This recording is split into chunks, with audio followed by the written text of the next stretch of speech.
अनंत विभूषित जगद्गुरु रामानंदाचार्य नरेंद्रचार्यजी यांच्या दिव्य प्रेरणेने आज 23/8/2026 रोज रविवारला शिव मंदिर उकारा फाटा येथे महिला सेना उपक्रम अंतर्गत मंदिर परिसर स्वच्छता अभियान राबविण्यात येत आहे आणि या कार्यक्रमामध्ये संपूर्ण तालुक्यातील महिला या ठिकाणी उपस्थित आहेत। त्याचप्रमाणे रामानंदाचार्य जी यांचे संपूर्ण उपासक म्हणजे जे उपासक आहेत ते या ठिकाणी उपस्थित आहेत। मी या ठिकाणी तुम्हाला सांगू इच्छिते की नरेंद्रचार्यजी जींचे जे कार्य आहे संपूर्ण म्हणजेच गावागावामध्ये प्रत्येक म्हणजे गावागावात शहरामध्ये आणि संपूर्ण देशामध्ये राज्यामध्ये पसरलेले आहेत। हे जाळे इतके चांगले पसरलेले आहेत की या जाळ्याअंतर्गत म्हणजे प्रत्येक गावामध्ये आज स्वच्छता अभियान असो किंवा रक्तदान शिबिर असो किंवा एखाद्या ठिकाणी वृक्षारोपण असो, हे विविध उपक्रम या ठिकाणी राबविले जातात। या उपक्रमाबरोबरच म्हणजे स्वच्छता आणि वृक्षारोपणच नाही तर संपूर्ण समाजातील जी काही गरजू व्यक्ती असतील या गरजूंना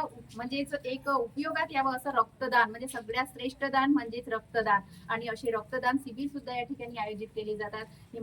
हे जे कार्य आहे हे कार्य इतके उत्तम प्रकारे या ठिकाणी म्हणजेच आयोजित करण्यात येतात आणि संपूर्ण महिला भगिनी आहेत किंवा पुरुष वर्ग आहेत या ठिकाणी उपस्थित राहतात। ह्या महिलांनी या ठिकाणी भगव्या रंगाच्या ज्या साड्या परिधान केलेल्या सगळ्यांनी एकतेचा या ठिकाणी संदेश आपल्याला मिळतोय की भारत देश हा कुठेतरी आपल्या संस्कृतीपासून दूर चाललेली आहे। भारतीय संस्कृती जपण्याचं महान कार्य या ठिकाणी नरेंद्रचार्यजी यांच्या मार्फत आणि त्यांच्या संप्रदायाच्या मार्फत या ठिकाणी होतो आहे आणि अशीच विविध उपक्रम मग ती स्वच्छता असो, वृक्षारोपण असो किंवा रक्तदान शिबिर असो किंवा एखाद्या गरजूला म्हणजे त्यांच्या संप्रदायातील एखादा गरजू व्यक्ती असेल त्याच्या घरी जर एखादा सार्वजनिक कार्यक्रम असेल किंवा तो दुःखामध्ये सापडलेला असेल तरी सुद्धा या संपूर्ण संप्रदायाची लोक एकत्रित येऊन संघटित होऊन सगळ्यांना एकमेकांना जे सहकार्य करतात मदत करतात यावरून आपल्याला कळते आहे की आदरणीय नरेंद्रचार्यजी यांचे जे काही जाळे आहेत त्यांचे जे काही विचार आहेत त्यांचे जे काही कार्य आहेत ते त्यांचे कार्य जनमानसापर्यंत पोहोचवण्याचं महान कार्य या महिला म्हणजे अखिल भारतीय महिला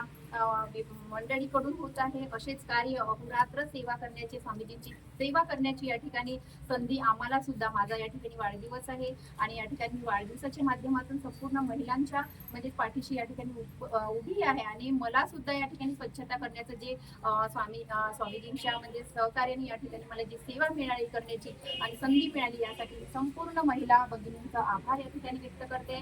पुनश्च एकदा स्वामीजींच्या चरणी मी नतमस्तक होते आहे। जय सियाराम। जय सियाराम।